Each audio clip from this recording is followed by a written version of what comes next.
all the bodies, everybody, all the ones and all the bodies, every part and the whole. Actually,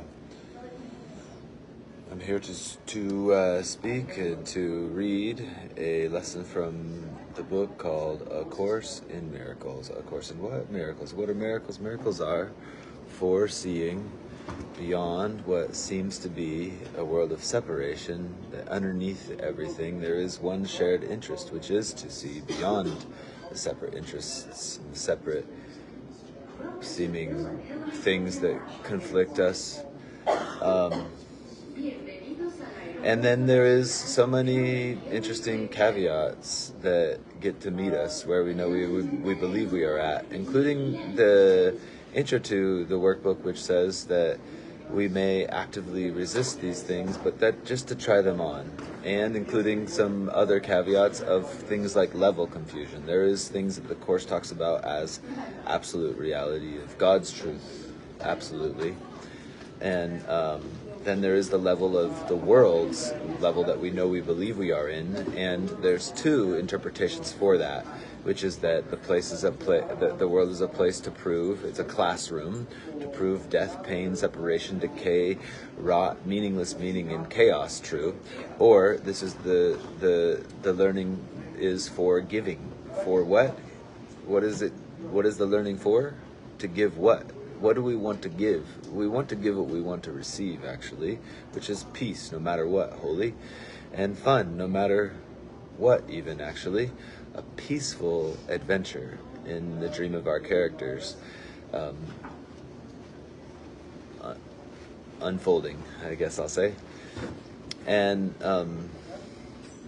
yeah, I noticed that as I prepare for sharing this lesson today, that I was like, am I authentic in sharing this, actually? And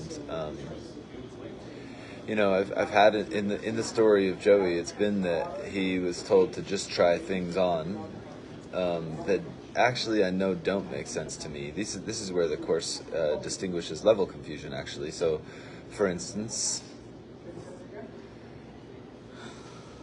the Course speaks of high ideals that exist in unlimited light, in unlimited truth, in the truth that is true, wholly true, unlimitedly true, actually. And then meeting us where we know we believe we are. The Course says to deny a dream you know you believe in is improper use of denial.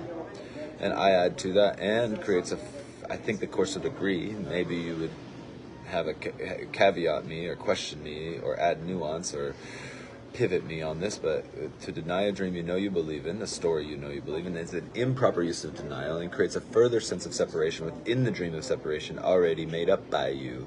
It's so easy to say, I know I don't believe in this or that thing. Meanwhile, like, maybe I know I don't believe I'm a body, and then like accidentally like fart at the same time or something like that. Or even worse, shart at the same time, possibly, So this interesting thing, the body can say things like, I am not a body, I am not a mind. Meanwhile, this is, I believe, the body speaking this, actually.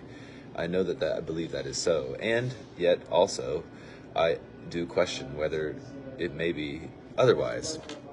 So, today's lesson is a practice, same with the first two, where we apply the lesson for a minute in the morning and a minute in the evening.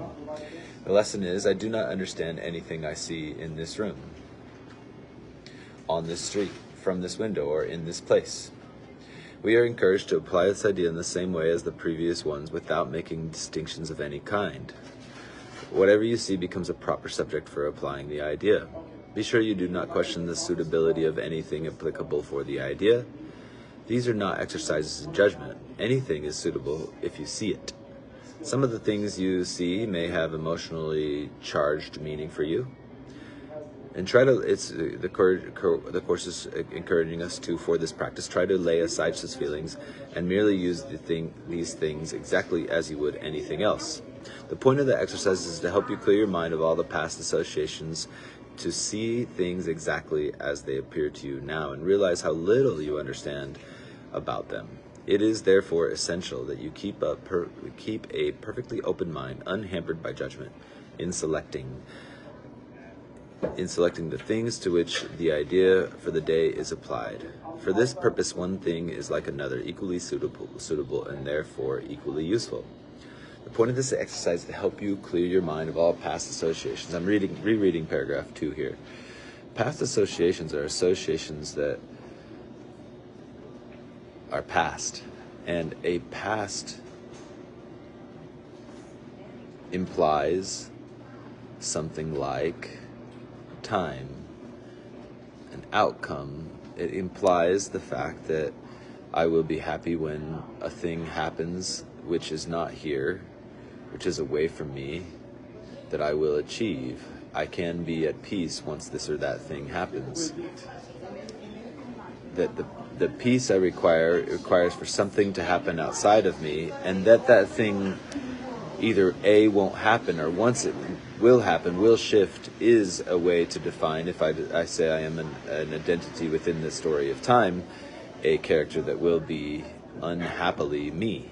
And the point of the Course in Miracles is to be beyond circumstance, a symbol of the light or the love, like that which is underneath the movie, that may call out the movie and pause it when everybody is afraid to say it, to have it be said. And I have been there, and I definitely have friends who are there that can pretty much always be like, shrug, it's okay, shrug, big hug, big shrug, like, I know, it's difficult, it seems. And I've been there in extreme situations, in less extreme situations where I'm able to see beyond the scenes of the dream or the story that seems to be, to me, dictating that, oh, well, of course I feel bad, I must, I should, I have to. Who wouldn't if they were in such a situation?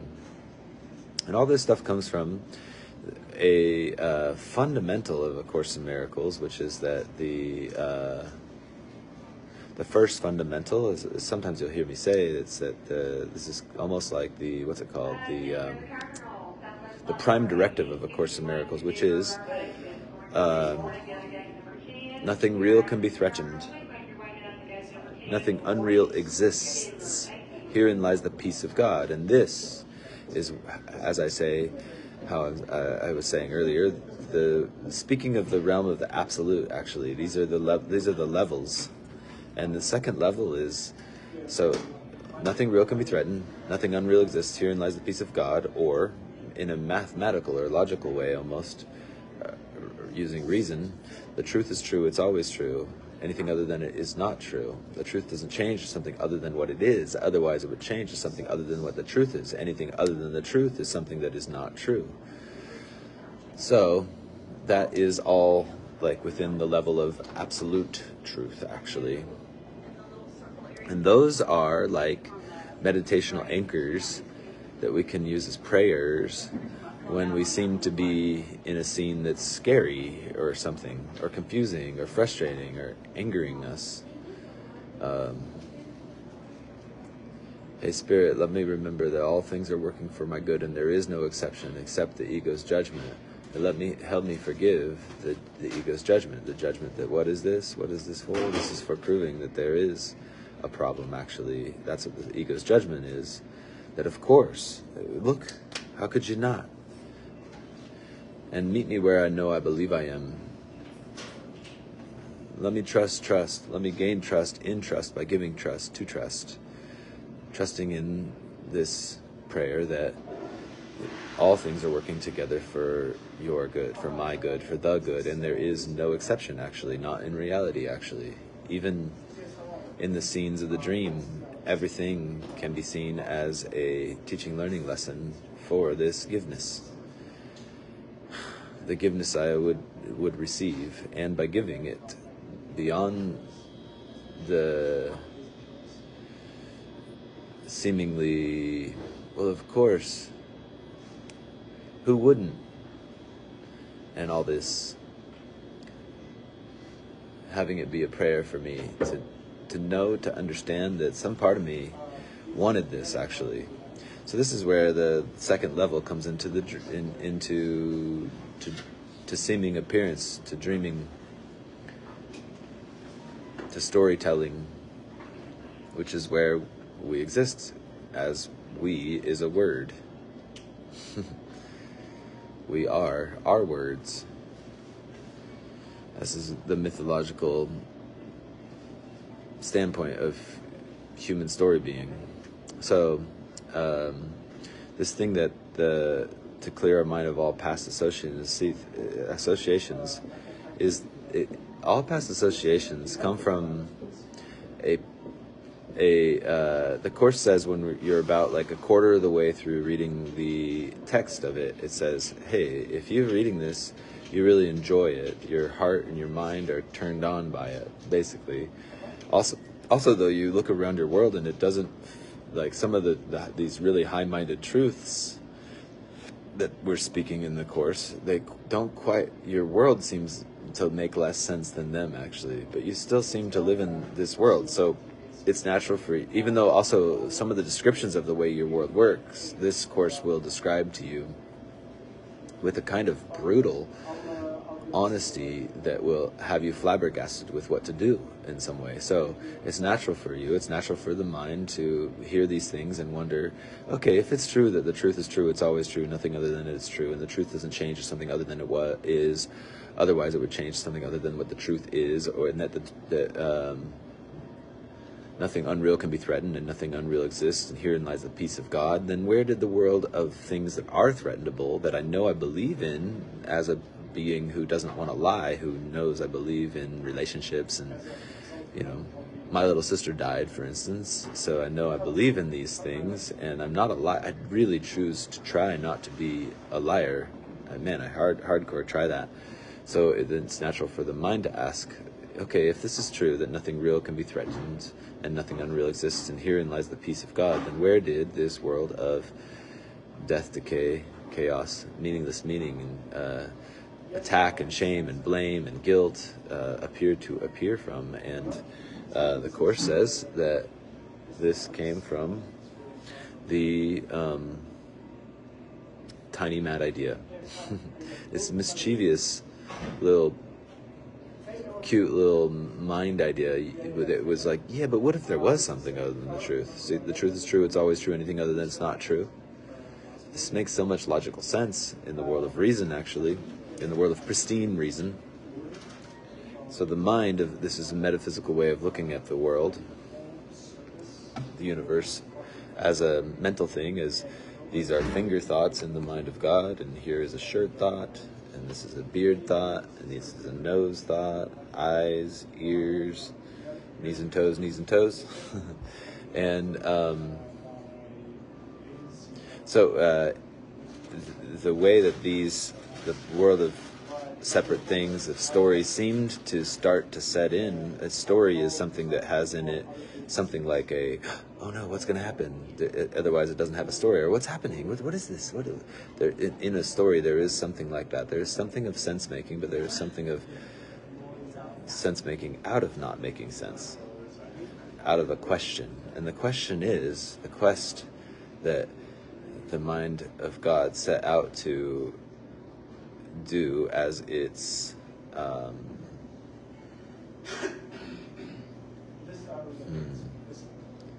step into impossibility, was that, yeah, but what if there was something other than the truth, actually? And the truth in this metaphor, immediately upon the questing of this question, answered actually and said, that doesn't make any sense. I don't belong there. There is nowhere where I am, which is truth is, would go where there would be something other than the truth. So the mind, though, this mischievous little tiny little mad idea, wanted to know, yeah, but what would it be like if there was something other than the truth?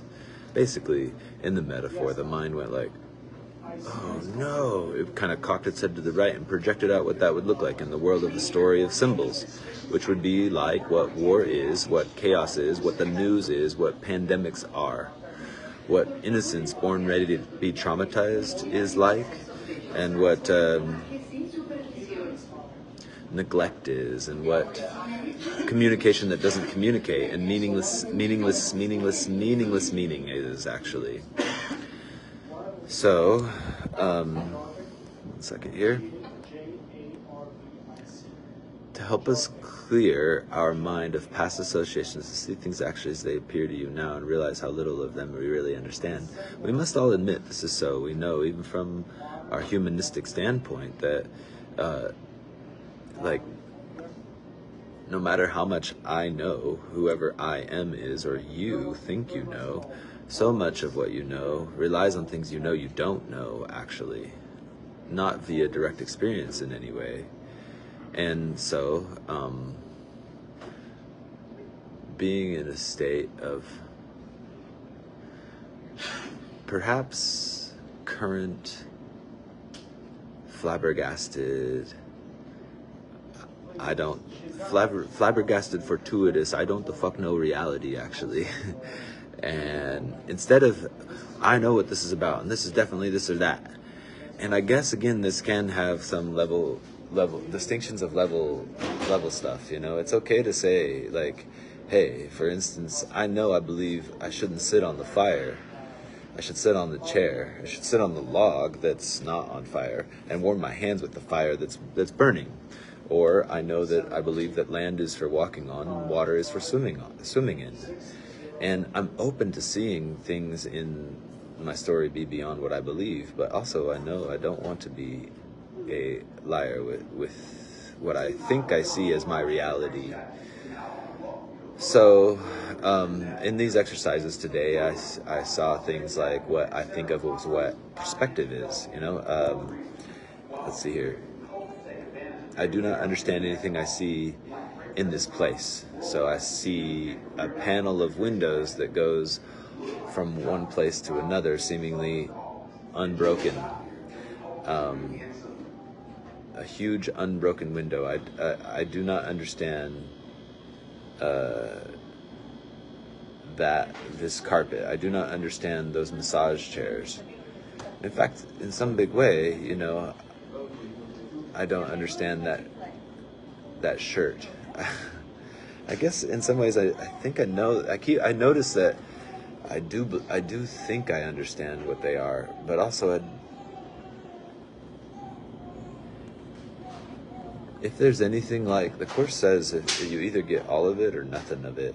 And if there is anything like confusion in my reality, it is best for me to admit in some part of my mind and sit in this background understanding of seeing beyond the story that is currently unfolding, which often contains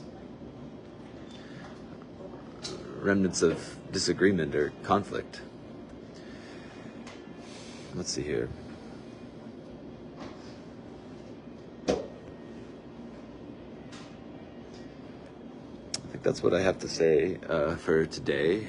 I do not understand anything I see in this place. Is a reality, is a reality for clearing the mind and heart in actuality. Okay.